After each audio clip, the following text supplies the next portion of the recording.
iri pa! Iri pa! Umiri ka pa! Kunti na lang! Kunti na lang! Ayan, ulo! Sige, iri pa! Umiri ka pa! Kunti na lang lumalabas ng ulo. Todo pa! Man, Kunti pa! lalabas na ang bata, lalabas na. Sige pa! Iri ka pa! Lumalabas ng ulo! Kunti na! Oh, lumalabas ng ulo! Ayun na, anak! Kunti na lang! Kunti na lang! Ayan, Kunti na lang! ulo! Lumalabas ng ulo! Ha? Dito, babaeng anak mo. Talaga po? Narinig mo yun, asawa ko? Babae daw ang anak natin. Daming dugo. Daming dugo. Mahal? Mahal? Mahal, ano nangyari sa'yo? Halimay siya! Daming dugo dito. Daming dugo. Dito, daming dugo.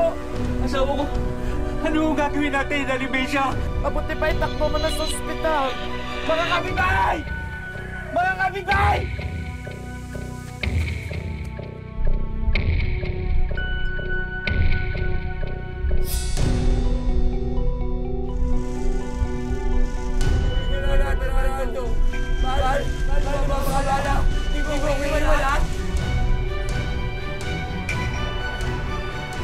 Bakit to?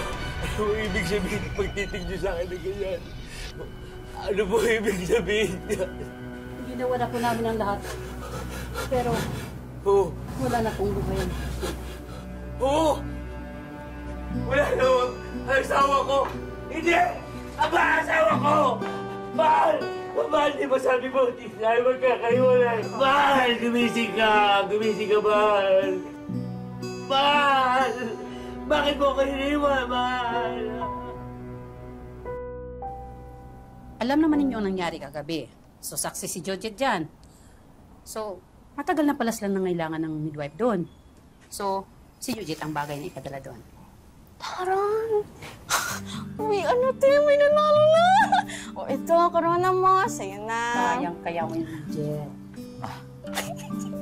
Congratulations, Bess! Para sa isang extra challenge na assignment na yan. Bakit extra challenge? Matagal naman ako nagpapaanak.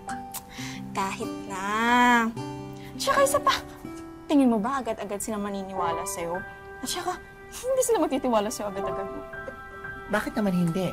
Professional ako. Tsaka ano naman yun kung makita ko yung kanila. Kahit na. Lalaki ka pa rin. Tsaka, mahihiya mga taga ron magpatingin sa'yo, no? I know, para sa kanila, ang kumadrona, babae lang, hindi lalaki. Kung ganun, ma'am, bakit ako ang papadala niyo? Georgette, alam kong magaling ka, kayang-kaya mo yun. Ikaw ang dapat padala doon. Ako talaga, ma'am? Yes, ikaw talaga. Good luck, Bess! Bye-bye! Ang pagiging kumadrona raw ay inilaan para sa mga kababaihan dahil lubos nilang naunawaan ang mga pinagdaraanan ng mga kapwa-ina kapag sila'y nagsisilang ng sanggol sa mundo. Pero sa tampok nating kwento ngayon sa Wish Ko Lang, ang midwife na si Georgette, hirap makuha ang tiwala ng kanyang mga pasyente dahil siya'y lalaki. Paano nga naman maintindihan ng tulad niya ang tunay na pangangailangan ng mga babae? Ay, mabuti naman at magpapadala na sila ng bagong kumadrona dito. Kaya tagal natin hiningi yan sa munisipyo. Oo nga eh. Kabuhanan ko pa man din ngayon. Ayoko naman matulad sa nangyari kila Mang Lito. Sandali. Hindi ko kasalanan na nangyari. Malay ko may diferensya ang asawa ni Lito. Hindi ko alam. Ano naman ho ang masasabi nyo ngayon na may paparating na kumadrona dito? Ang sa akin lang, andito ako pag kailangan niyo ako kahit anong oras. Baka naman nakakalimutan, ilang taon na akong nagpapaanak sa mga buntis na taga rito. Diba? Teka, doon na ata sila. Oo nga. Abay, hindi lang kumadrona ang dala. Pati doktor meron. Doc, magandang hapon po. Kasama niyo rin ho ba yung bago naming kumadrona dito? Dok, kasi naipangako ng munisipyo na mapapadala sila ng kumadrona dito. Hindi. Ako nga ho. Dad, excuse me. Naku, tamang-tama po. Kapain mo, may bukol ako dito sa likod.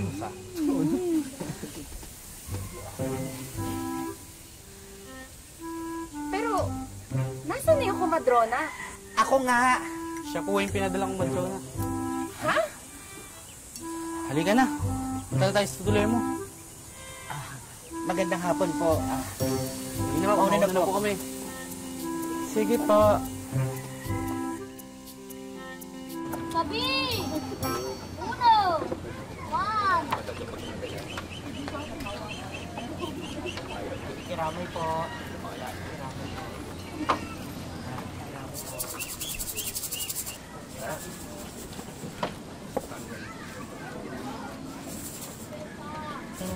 Laki na hayop ka!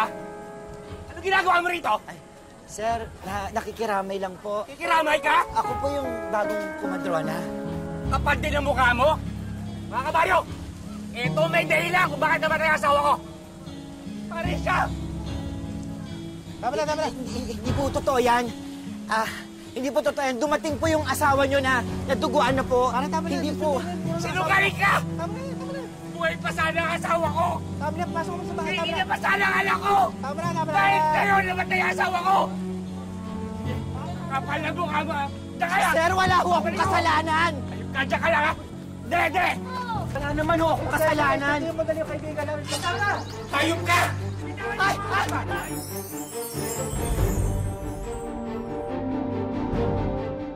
Wish ko lang Hayop ka! Hayop ka!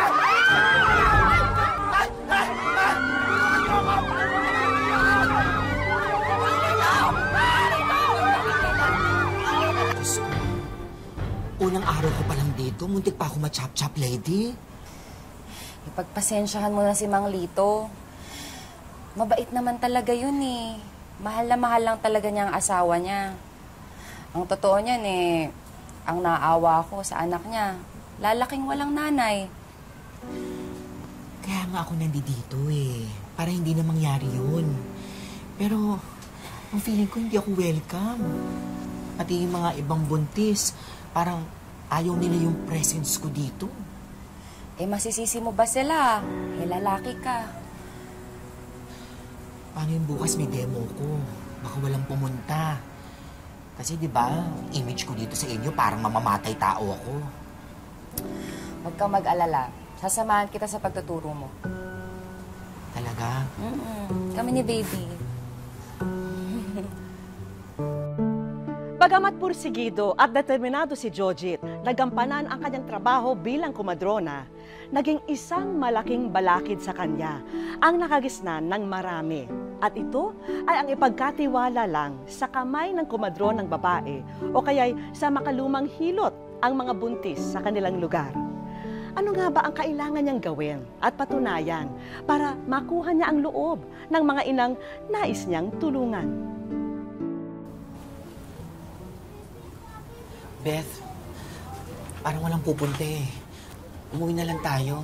Maghintay ka lang. Busy lang yung mga yun. Busy? Ano yung na-traffic sa bukid? Ikaw naman, ang dali mo naman panghinaan ng loob.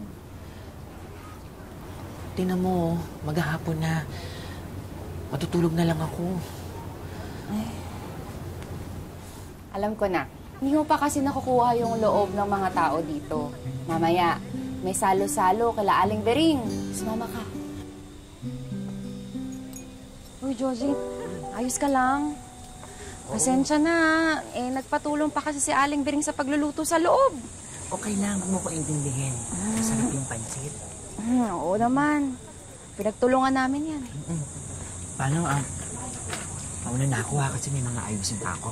Aling Bering, O, saan ka pupunta? may mga asikasuin pa po ako eh. Huwag ka munang umalis. May kantahan pa mamaya. Ikaw yung unang kakanta Ay, kahit hindi na po. Sige na. By birthday naman eh. Regalo mo na sa akin yun. Pagkakataon mo na itong mag-shine. Aling Bering, ito na pa yung request nyo. Kantaan na! Si Jujit daw yung mauuna. Ako? Ito pala. Dali na. Dali na, kunwari ka pa eh. Hello. Mic test. Hello, magandang araw po ulit. Aling Bering, happy birthday. Ako nga pala ulit si Jojit, ang bago niyong kumadrona. Lalaki? Kumadrona? Nananchon lang yan. Okay, fine. Parangkahan tayo, ha? Okay. Ako ang lalaking kumadrona. Obvious naman eh, di ba? Trabaho ko yun. Okay? Pero kayong mga barako dito, okay? Huwag kayong mag-alala kasi wala akong interest sa mga misis nyo. At kayong mga buntis din dito, huwag din kayong mag-alala dahil hindi ko kayo type. Sino type mo? Eh di ikaw. Halika nga dito. Yes. Anong pangalan mo? Ogie. Ang gwapo mo. Ang cute mo. Ogie, kiss nga. Ako yung kiss niya may halong... Oh! Simsimin mo ko! Di ba? O, masaya ba kayo? Masaya? Masaya ba? O, hindi kayo na. Oo nga. Dali. Beth, anong gusto mo? Sige, I will survive. Oh, ano pa? Hindi ko kaya yun. Babae po ako. Ha? Nakakaaliw din pala yung bagong kumadrona, no? Nakakaaliw nga, pero parang wala namang alam sa pagpapaanak eh. Gusto nga itong si Beth sa kanya ng mga anak eh. Basta ako nagsasabi lang. Anong alam ng isang lalaki na magpapaanak? Ikaw ba gusto nung matulad ka kay... Goryo? Gusto mo matulad ka kay Lito? Nagsasabi lang ako ha.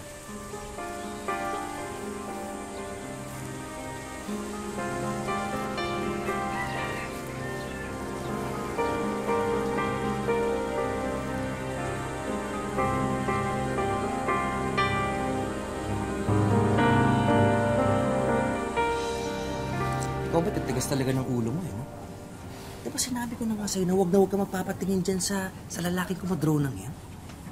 Eh, ano bang problema mo kay Jojit? Beth, ipapatingin mo yung ano mo. Ano ka ba? Ako lang dapat na nakakita dyan. Diyos ko naman, Goryo. Professional tong taong to. Tsaka sa tingin mo, magkaka-interesan sa ano ko? Aba, kahit na. Lalaki pa rin yan. Teka, nagsiselos ka ba? Pati ba naman, kumadrona, pagsiselosan mo? Mas okay na nga yan si Jojit eh, kaysa sa mga hilot-hilot lang. Ikaw ba't sinasabi ko sa'yo? Kapag may nangyari lang sa anak natin, ako, hindi ko na alam ang magagawa ko sa lalaking kumadronang yan. Goryo, tumigil ka nga. Ginagawa ko to para sa magiging anak natin. At para na rin sa'yo. Siya, sige. Sige.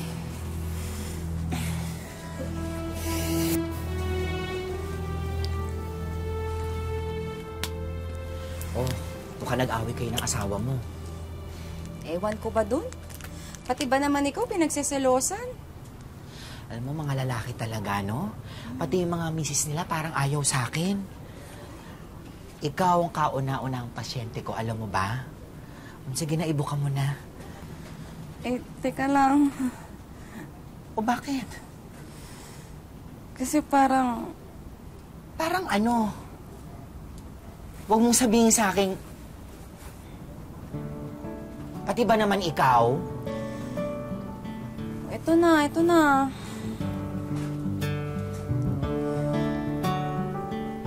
Yan na yun. Paano ko makikita yan kung di mo ibubuka ng maayos? Ano gusto mo, i-telescope ko pa yan? Eh, teka lang. Nahiya kasi talaga ako. Eh, yung mister ko lang nakakakita niyan eh.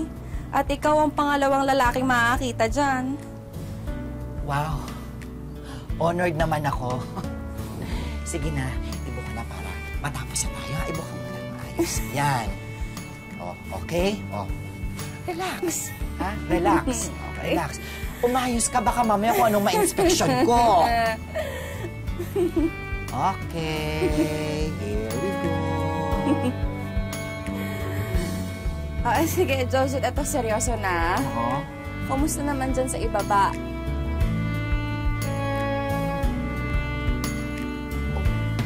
Tapos na. Beth, malapit-lapit ka na.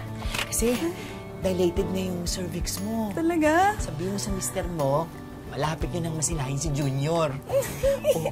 Tapos na. Nasaktang ba kita? Okay ka lang ba? Okay naman. Pero nakita mo na. Oo, ang ganda-ganda. Parang akin lang. Talaga ba? Meron ka. Sana wish ko lang. O, Goryo, kumain ka na. Salamat. Goryo? Bakit? Goryo? Manganak na ata ako. Ano? Manganganak na ata ako! Dali! Bilis! Teka, dyan ka lang. Tatawag ko ng tulong. Teka lang. Iri mo! Kaya mo. Iri mo! Malakas sa ira! Mahal, konti na lang. Kaya mo yan. Iri mo! Nakikita ko na yung ulo, Beth! Mahal! Nagkikatay ka na! Mahal, si Junior, malapit na. Konti na lang. Sige, Beth! Isang malakas na ire! Isang malakas na ire! Kaya mo yan! Sige, push! Beth! Ito na siya!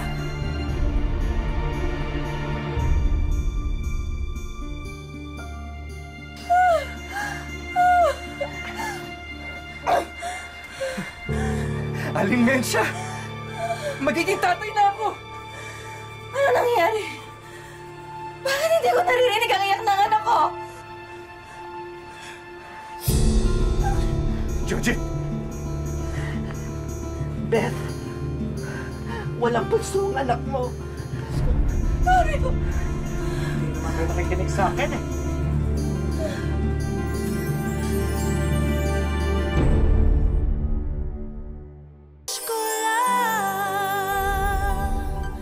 Judith! Ano nangyayari? Bakit wala akong naririnig na iyak? Beth! Walang puso ang anak mo! Goryo! Bakit ganon? Eh, ayaw nyo naman kasi makinig sa akin eh. Goryo, ano nangyayari? Gawa mo ng paraan to, Georgie! Ano ginawa mo? Wala pang 2 minuto! Wala pang 2 minuto! 1, 2, 3, 4. Hinga na, baby. Hinga na, please. 1, 2. Pinagkatiwalaan kita. Pero ano nangyayari? Walang buhay ang anak ko! Baby, huminga ka na. Hinahanap ka nila, mami, please. Baby, huminga ka na, baby. O ayan o, sinasaktan yung anak ninyo, wala na yung patay na yan. Naku, nalalamok na anak ninyo. Kasi pinagkatiwalaan kita. Gumawa ka ng paraan. Walang hiya ka! Mamasaktan na ako!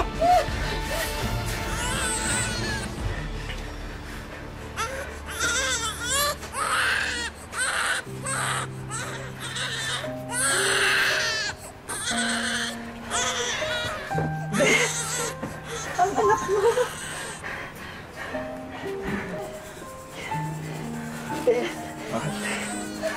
Beth, si Junior, oh.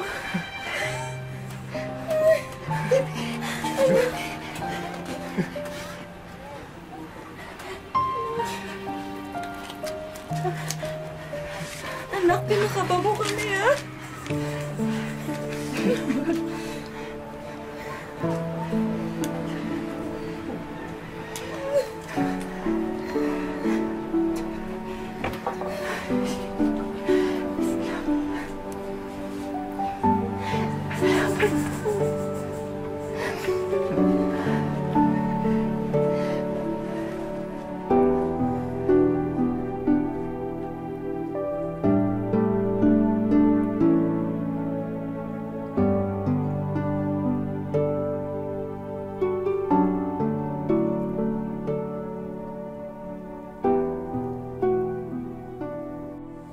Welcome to the Christian world, Gregorio Santos Jr.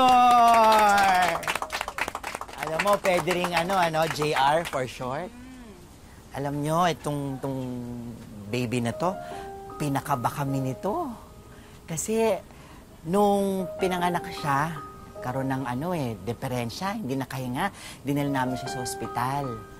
Awa naman ng Diyos, tinan nyo ngayon, no? Ang healthy, ang cute-cute ng baby namin, tsaka 2 months old na to. Mukhang may speech ang mother. Ako rin may sasabihin. Alam nyo, malaki ang pasasalamat ko na dumating si Jojit dito sa baryo natin. At pati na rin sa aming mag-iina. Oo, noong una, alam ko, medyo nagdududa kami sa'yo. Ano ba naman ang alam ng isang lalaki sa pagpapaanak, di ba? Pero, bilib kami sa'yo, friend. Pinabilib mo pati si Aling Mensya. At pati na rin lahat ng buntis dito sa amin. Ikaw, suot ka na. Diba? At hindi ka man nagbubuntis, katulad namin mga babae. Wish mo lang ano. Para sa akin, para ka ng pinagsamang nanay at tatay dahil sa dedikasyon at pagmamahal mo sa trabaho mo. Salamat, Jojit.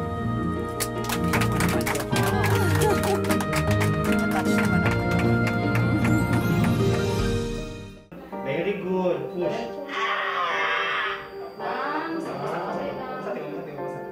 Ito ngayon si Jojit. Sabi baby girl. Ito ang araw-araw na eksena sa isang birthing clinic sa bayan ng Pantukan, Compostela Valley.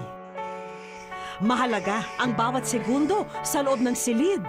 2 buhay kasi ang nakasalalay sa mga kamay ni Jojit.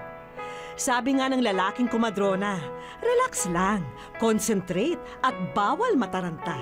Yung una po kasi, nung una exposure ko talaga na nag-handle, munti ka nahulog yung bata. First exposure ko yun doon sa school. Tapos sabi ko sa sarili ko, nung nahulog yun, ang laking problemang mangyayari. So, pinamis sa sarili ko na hindi na mangyayari ulit. Hindi lamang sa birthing clinic natatapos ang kanyang serbisyo. Kahit kasi mga liblib na lugar, basta may buntis, personal na pinapasyalan ni Jojit. Alam niya kasing maaaring malagay sa panganib ang buhay ng ina at ng sanggol sa sinapupunan nito kung hindi sila matitignan ng isang trained midwife. Napaka-fulfilling. Paglabas pa lang pag umiyak yung baby at nakita mo talagang buhay. Doon mo masasabi na parang okay na, parang wala ka nang aanuhin pa. Parang feeling mo, ganun ba siya kamilagroso? Pero kung may isang pasyente na hindi makakalimutan si Jojit, ito ay ang kauna-unahang kaso ng sanggol na kinailangan niyang i-revive dahil hindi raw humihinga noong ipinanganak. Kaya pala ang tagal lumabas kasi inisting ng cord yung baby, nandito dalawa, left and right, tapos nakapulupot ng 3. So nung nalusan ko na yung cord, natanggal ko na, nung nilagay ko yung baby sa tiyan ng mother, doon ko na-notice na pale na talaga yung baby, wala na, hindi na talaga umiyak. So doon pa lang, kinat ko na yung cord, nag-try na ako ng CPR. Nakita ko yung baby na umiyak na. Tumulo lang yung luha ko, pero hindi ko talaga pinapahalata. Oo, na super happy ako that time na na-revive yung baby. Ordinaryong araw ito para kay Jojit, pero magiging extraordinaryo ang tagpo dahil sa isang espesyal at napakabulinggit na bisita. Ay! Sa dinami-rami ng napaanak ni Jojit, sa unay hindi niya agad nakilala ang bata. Hanggang sa may iabot ito sa kanya. Magtaka ka pa kaya, Jojit, sa ibabalita namin sa'yo? Sir Jojit, maraming salamat po sa aking buhay. At dahil po dyan, ikaw ay nasa... Wish ko lang!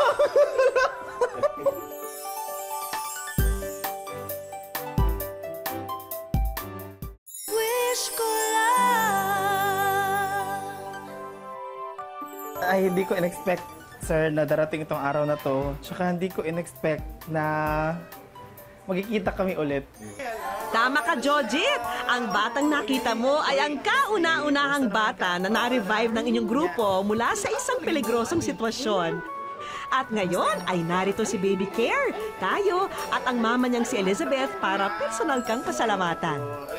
Salamat kasi yung buhay ko at buhay ng baby ko naligtas mo. At sa iba pang mga mother na mag-aanak, huwag kayong matakot dahil magaling si Sir Jojit. Thank you. Salamat po. Ang hirap lang kasi ng pinagdaanan, yung una pa lang yung acceptance sa profession.